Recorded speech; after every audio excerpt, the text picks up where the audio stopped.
स्वामी प्रेमानंद जी महाराज जी के बारे में न जानने वाले शायद ही कोई व्यक्ति मिले। ना कोई आडंबर, ना कोई लोभ। भगवत चिंतन में लीन बाबा जी के दिव्य स्वरूप का दर्शन करते ही मन में भक्ति भाव अपने आप जागृत होने लगता है। बाबा जी का जन्म उत्तर प्रदेश के कानपुर जिले में रसोल ब्लॉक के अखरी गांव के एक सात्विक और धार्मिक गरीब ब्राह्मण परिवार में हुआ था। पिता श्री शंभू पांडे और माता रामा देवी ने अपने प्रिय पुत्र का नाम अनिरुद्ध कुमार रखा।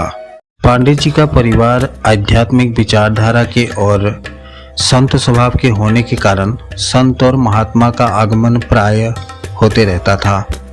संत महात्मा की वाणी और विचारधारा ने बालक अनिरुद्ध के मन में गहरा प्रभाव डाला। धीरे धीरे वो भी भगवान भक्ति में लीन होते चले गए।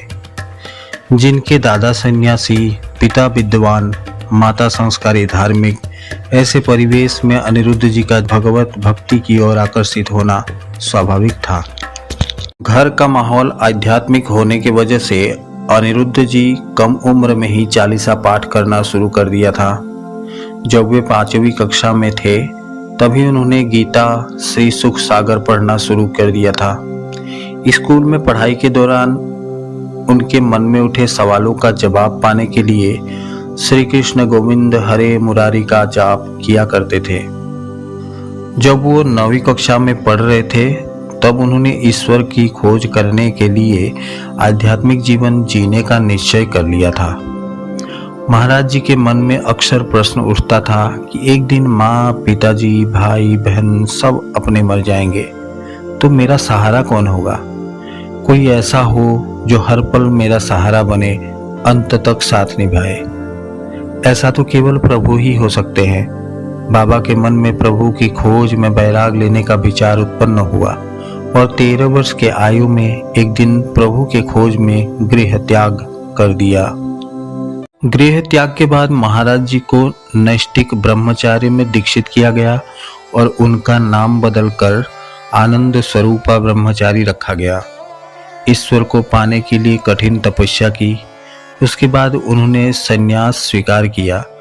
महावाक्य को स्वीकार करने के बाद उनका नाम स्वामी आनंदाश्रम रखा गया। संन्यास में प्रवेश करने के बाद महाराज जी ने अपने शुरुआती तपोस्थली बनारसी ली।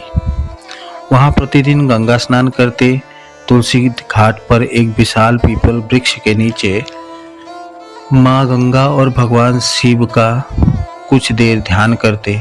उनके बाद वहां से उठकर 10 से 15 मिनट भिखारियों के लाइन में बैठकर एक बार भिक्षा मांगते।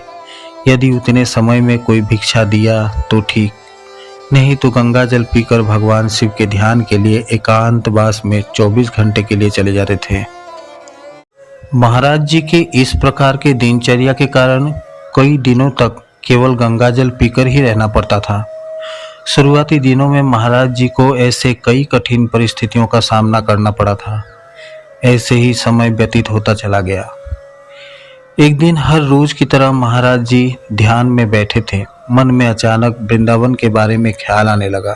वृंदावन की महिमा के बारे में सुना तो है परंतु कभी गए नहीं। कैसा होगा वृंदावन। फिर मन ही मन ऐसा विचार करते हुए कहा, जैसा भी होगा देखा जाएगा। फिर भिक्षा मांगने भिखारियों के लाइन में बैठे और फिर वहां से एकांतवास के लिए चल दिए। अगले दिन महाराज जी हर दिन की तरह तुलसी घाट पर बैठे थे।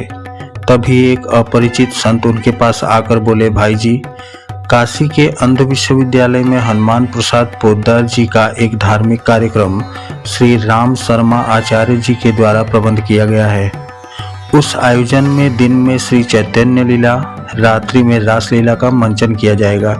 चलो हम दोनों भी लीला का दर्शन करने चलते हैं। महाराज जी ने सोचा, रास लीला गांव में होने वाले रामलीला जैसा ही होगा।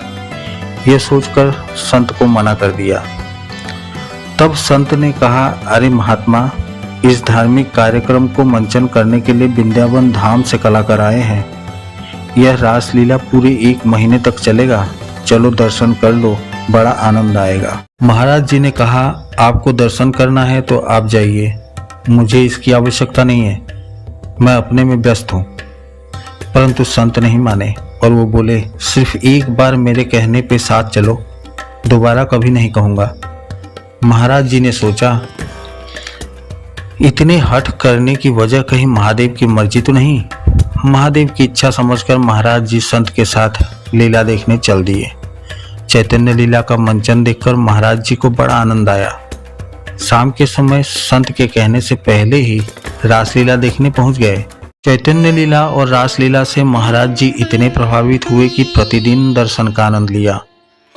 1 महीना कब बीत गया पता ही नहीं चला। लीला समाप्त हो गया। महाराज जी को ज्ञात हुआ कि अब सभी कलाकार वृंदावन चले जाएंगे, तो मैं क्या करूंगा? यह सोचकर मन में हलचल सी मच गई।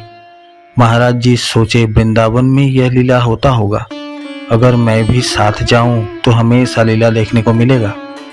यही सोचकर संचालक के पास पहुंचकर दंडवत प्रणाम करते हुए अपने मन की बात कह दी।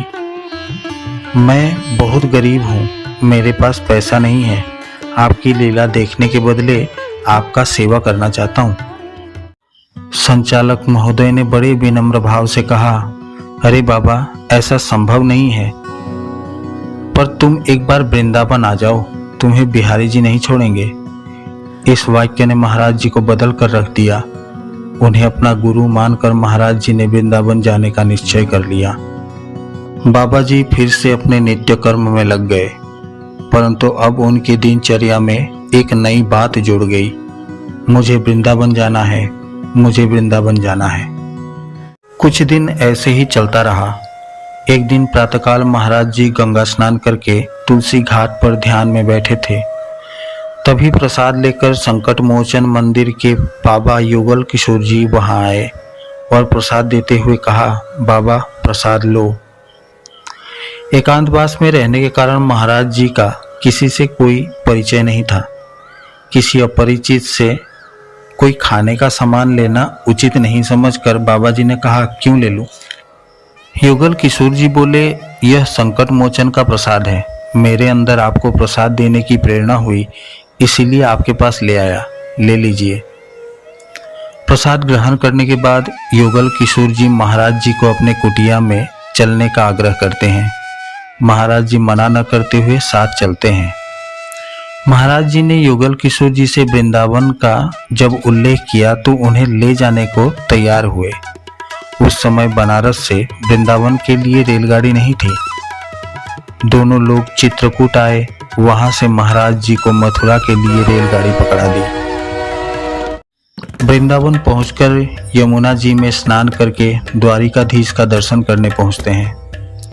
दर्शन करने के बाद महाराज जी को असीम सुख का प्राप्त हुआ। जीवन की असली मंजिल दिखाई दिया। वो रो पड़े। उनकी रुआई देख सब लोग हैरान रह गए। कोई आके उन्हें माला पहनाते, कोई उन्हें प्रणाम करते। बाबा जी रोते ही चले गए, रोते ही चले गए। महाराज जी के दोनों गुर्दे खराब होने के बावजूद आज वो पूर्णतया स्वस्थ है। मेडिकल साइंस के सभी एक्सपेरिमेंट उनके सम्मुख विफल हो जाते हैं। दोनों गुर्दे खराब, फिर भी वो पूर्णतया स्वस्थ, आम सामान्य जीवन वो जी रहे हैं। प्रभु की लीला अपरंपार है। महाराज जी की असीम कृपा और आशीर्वाद हम सब पर सदा बनी रहे। प्रभु उन्हें दीर्घायु प्रदान करे। बोलो राधे राधे।